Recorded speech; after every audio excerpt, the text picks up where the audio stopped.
Allah sendiri merupakan sang Kholik, pencipta, yang kemudian Allah memiliki hak prerogatif dalam menciptakan manusia, sehingga Allah sendiri bisa saja menciptakan manusia itu semuanya dalam keadaan sempurna fisiknya. Namun dalam kenyataannya di masyarakat terdapat orang-orang yang memang mereka merupakan penyandang difabel. Nah, kemudian ada pertanyaan, jadi di mana letak keadilan Allah? Mengapa tidak semuanya dijadikan sempurna begitu, Ustazah? Baik, ya.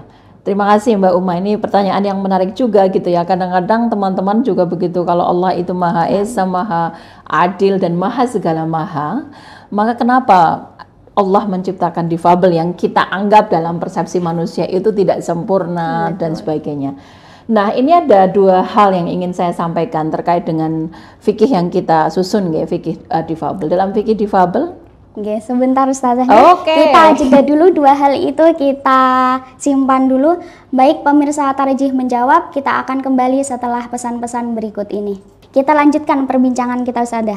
Tadi ada dua hal atau dua prinsip dalam Islam tentang difabel ini. Silahkan dilanjutkan, Ustazah. Ya, Mbak. Jadi dalam fikih difabel ada dua nilai dasar yang kita pakai untuk memberikan landasan kepada kita untuk memahami isu disabilitas. Yang pertama adalah isu tauhid ya, nilai tauhid.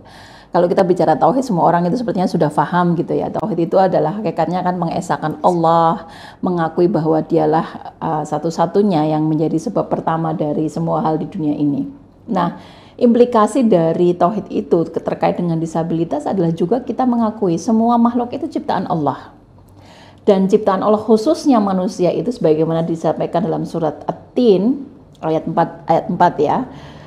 Laqad khalaqnal insana fi ahsani taqwim gitu. Nah, kalau kita merujuk kepada sini ayat ini berarti kan manusia itu sudah diciptakan dalam bentuk yang paling baik.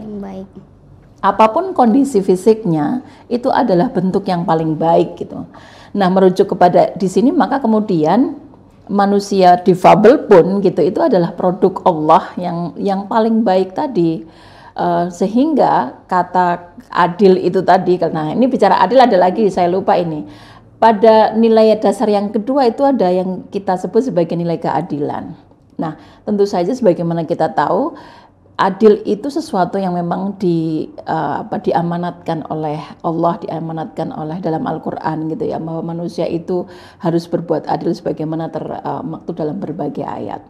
Nah, kalau kita bicara tentang keadilan ini, apakah berarti bahwa kalau difabel itu tidak adil? Nah, justru dengan adanya difabel ini kita harus belajar bahwa ya, adil itu bukan berarti tadi kembali kepada penciptaan Allah tadi, bukan berarti kemudian kalau menurut kita itu tidak sempurna karena nilai yang diberikan oleh Allah itu sudah jelas ya. Bahwa semua manusia sempurna dan semua kita harus berbuat adil, tidak bisa dibeda-bedakan. Maka dalam hal ini adalah tentu saja penciptaan difabilitas itu bukan tidak adil, tetapi itu adalah bentuk keadilan dari Allah justru untuk tadi memberikan pemahaman bahwa manusia itu beragam, bahwa makhluk itu adalah beragam. Mungkin itu Mbak Uma yang bisa kita tarik gitu ya dari dua nilai dasar dalam fikih difabel tadi.